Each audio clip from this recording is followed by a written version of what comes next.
বন্ধুরা, একজন নারীকে দেবী মনে করা হয় এবং নারীর প্রতিটি অঙ্গ পবিত্র বলেও মনে করা হয়।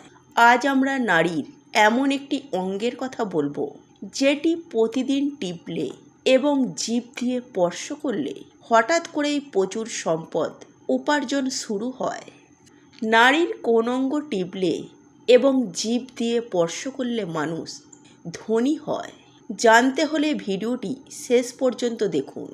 আজকের ভিডিওটিতে আমরা আপনাকে একটি সত্য ঘটনার মাধ্যমে বলবো, একজন নারীর কোন অঙ্গটি একজন পুরুষের প্রতিদিন টেপা ও জিভ দিয়ে স্পর্শ করা উচিত। শুনতে খারাপ লাগলেও ভিডিওটি মাঝপথে না ছেড়ে সম্পূর্ণ দেখুন, আপনার ভাগ্য বদলে যাবে।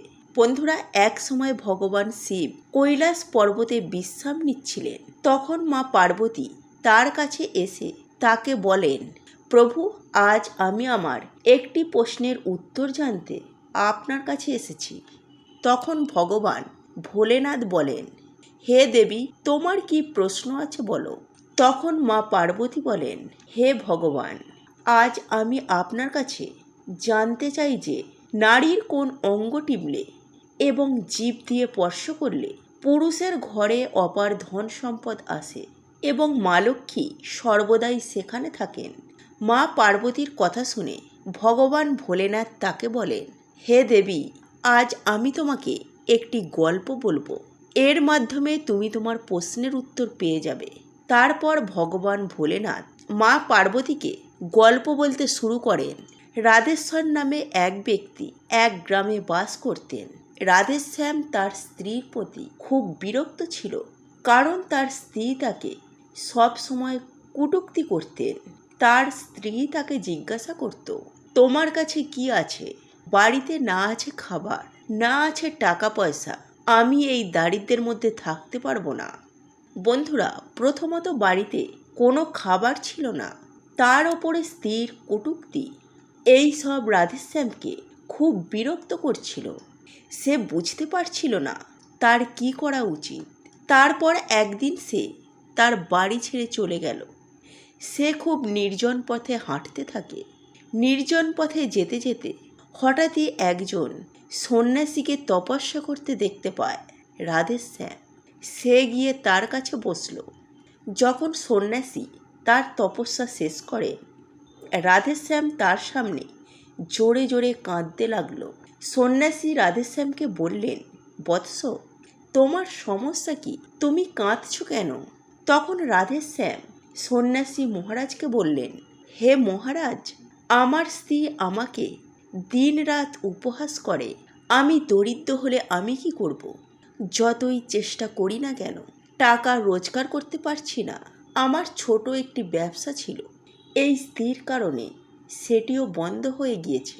সে দিনরাত আমার সাথে ঝগড়া করে। আমাদের বাড়িতে খাওয়ার কিছুই নেই, পরার মতো কাপড় নেই। কিন্তু আমি আমার স্ত্রীকে বুঝিয়ে বলি সে যেন আমাকে বিদ্রূপ না করে এবং আমার সাথে ঝগড়া না করে, কিন্তু সে কিছুতেই রাজি নয়। এই কারণে আমি খুব চিন্তিত, তাই বাড়ি ছেড়ে এখানে এসেছি। রাধেশ্যামের কথা শুনে সন্ন্যাসী বলে, কেঁদো না বাছা, আমি তোমাকে একটা কাজ করতে বলছি, যা তোমার ভাগ্য উজ্জ্বল করবে। তোমাকে শুধু তোমার স্ত্রীর একটি অঙ্গ টিপতে হবে এবং জিভ দিয়ে স্পর্শ করতে হবে। এটি করলে হঠাৎ করেই তুমি টাকা পেতে শুরু করবে। অল্প সময়ের মধ্যে ধনী হয়ে যাবে। যে পুরুষ নারীর এই অংশ টিপেন এবং জিভ দিয়ে স্পর্শ করেন, তার ঘরে অর্থের অভাব হয় না, তার বাড়িতে কোনো ঝগড়া মারামারি হয় না। সে যে ব্যবসাই করুন না কেন, সব সময় অগ্রগতি হয়। তখন সন্ন্যাসী বললেন, এখন আমি তোমাকে একজন নারীর দেহের সেই অংশের কথা বলতে চলেছি, মন দিয়ে শোনো। এখন আমি তোমাকে একজন নারীর দেহে সেই অংশের কথা বলতে যাচ্ছি, মন দিয়ে শোনো। সন্ন্যাসী মহারাজের কথা শুনে রাধেশ্যাম তাকে বললেন, যত তাড়াতাড়ি সম্ভব আমাকে এই কথা বলুন। তখন সন্ন্যাসী রাধেশ্যামকে একটি গল্প বলতে শুরু করেন। একজন কৃষক এক গ্রামে বাস করতেন। তার অনেক ক্ষেত ছিল, যেগুলোতে সে দিনরাত কাজ করত। বাড়িতে কৃষকের স্ত্রী থাকতেন। সেই কৃষক এবং তার স্ত্রী একে অপরের প্রতি অনেক ভালোবাসা ছিল। তার বাড়িতে কোনো ধরনের ঝগড়া বা বিবাদ ছিল না। এই কারণে মহালক্ষ্মী সর্বদা তার গৃহে বাস করতেন। তার ক্ষেতে এত বেশি ফলন হচ্ছিল যে সে দিন দিন ধনী হয়ে উঠছিল। সেই কৃষক ও তার স্ত্রীর মধ্যে এত ভালোবাসা ছিল যে আশেপাশের লোকেরা তাদের দেখে হিংসা করত। কৃষক ও তার স্ত্রীর ভালোবাসার কথা গোটা গ্রামের মানুষ জানতে পারলেন। ধীরে ধীরে এই খবর পৌঁছে গেল সেই রাজ্যের রাজার কাছে। কৃষক ও তার স্ত্রীর বিষয়টি রাজার কাছে পৌঁছালে রাজাও তাদের ভালোবাসার অনেক প্রশংসা করেন। তিনি সকলকে বলেন যে আমাদের রাজ্যে একজন কৃষক এবং তার স্ত্রী থাকতেন, যারা কখনো ঝগড়া মারামারি করেনি। এরপর এক সময় রাজা সারা রাজ্যে আওয়াজ তোলেন যে রাতে এই রাজ্যে সবাই ঘরে ঘরে ঘিয়ের প্রদীপ জ্বালাবে। রাজার স্ত্রী জিজ্ঞাসা করলেন, কেন এমনটা করছেন? সবাই ঘরে ঘরে ঘিয়ের প্রদীপ জ্বালাবে কেন? তখন রাজা তার স্ত্রীকে বলেন, প্রদীপ ভালোবাসার প্রতীক। যে ঘরে ঘিয়ের প্রদীপ জ্বলে সেখানে সর্বদাই প্রেম থাকে। আমি চাই কৃষক এবং তার স্ত্রীর মতো ভালোবাসা আমাদের পুরো রাজ্যে বসবাসকারী স্বামী স্ত্রীর মধ্যে থাকে। বন্ধুরা, রাজার সৈন্যরা রাজ্যের সর্বত্র ঢাক পিটিয়ে জানিয়ে দেয় যে সবাইকে সারা রাত সবার ঘরে ঘিয়ের প্রদীপ জ্বালাতে হবে। রাজার উপদেশ মেনে সমস্ত নগরবাসী তাদের ঘরে ঘিয়ের প্রদীপ জ্বালালো। কিন্তু মাঝরাত হতেই সবার ঘরের প্রদীপ নিভে যায়, কিন্তু কৃষকের ঘরের প্রদীপ জ্বলতেই থাকে। বন্ধুরা, কৃষকের স্ত্রী সর্বদা প্রদীপ জ্বালাতেন, কিন্তু সে তার স্বামীর কথা শুনতে রাজি থাকত না। সে সব সময় তার নিজের মতো কাজ করতেন, তার যা ইচ্ছা তাই করতেন।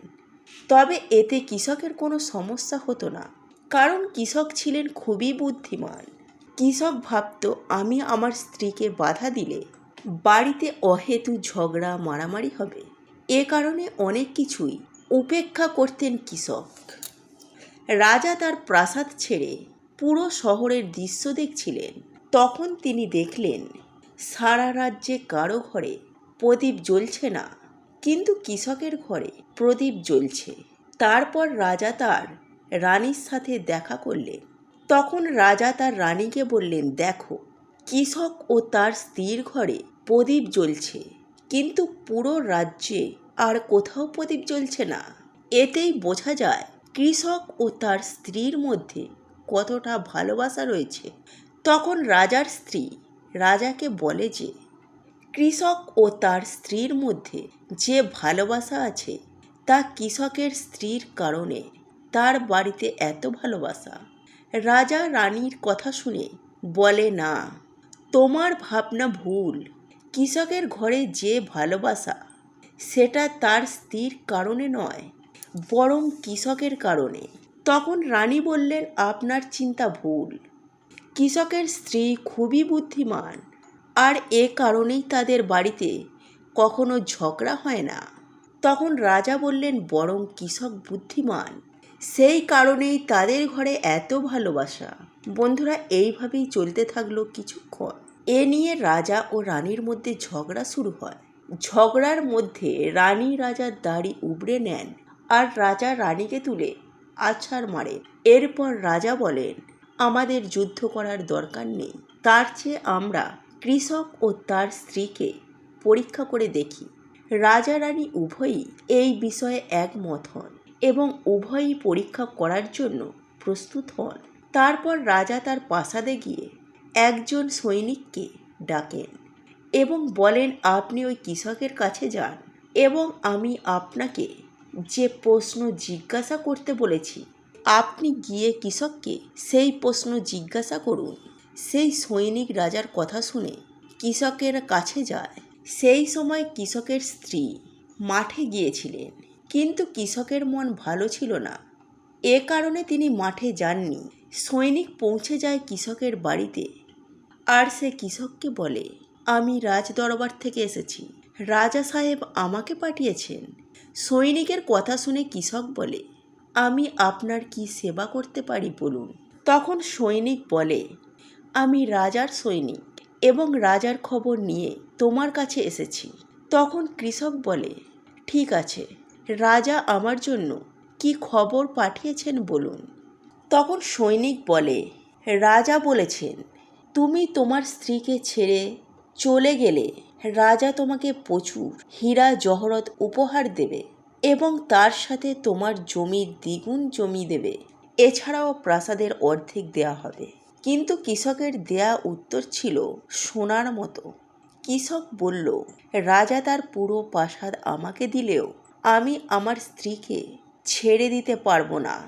যাও, তোমার রাজাকে বলো যে কৃষক এই কথা বলেছে। তারপর সৈনিক গিয়ে রাজাকে সব খুলে বলে। সেই সময় সেখানে রানীও উপস্থিত ছিলেন এবং সৈনিকের কথা শুনছিলেন।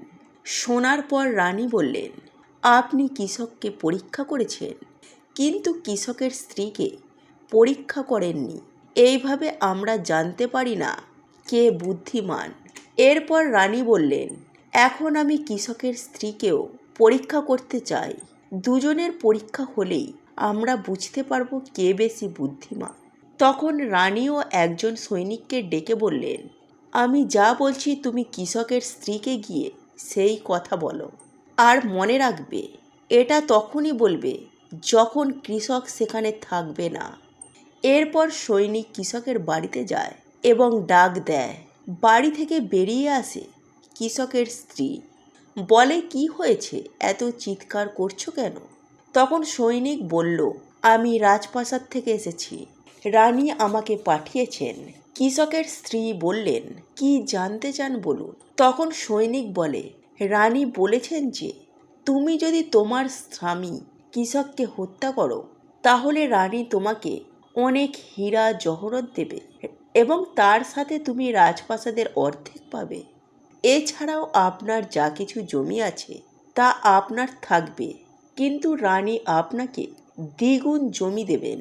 এই কথা শুনে কৃষকের স্ত্রী প্রস্তুত হয়ে বলে, ঠিক আছে, রানী যদি আমাকে এত কিছু দেন তাহলে আমি আমার স্বামীকে হত্যা করতে রাজি আছি। তখন সৈনিক বলে, আমরা কিভাবে জানব যে তুমি তোমার স্বামীকে মেরেছ? তখন কৃষকের স্ত্রী বলে, আমার ঘরে যে প্রদীপ জ্বলছে আমি কৃষককে মেরে ফেলার পর প্রদীপ নিভিয়ে দেব। যখন দেখবেন প্রদীপ নিভে গেছে তখন আমি কৃষককে মেরে দিয়েছি। কৃষকের স্ত্রীর কথা শুনে সৈনিক রাজপ্রাসাদে যায় আর পুরো ব্যাপারটা রানীকে বলে।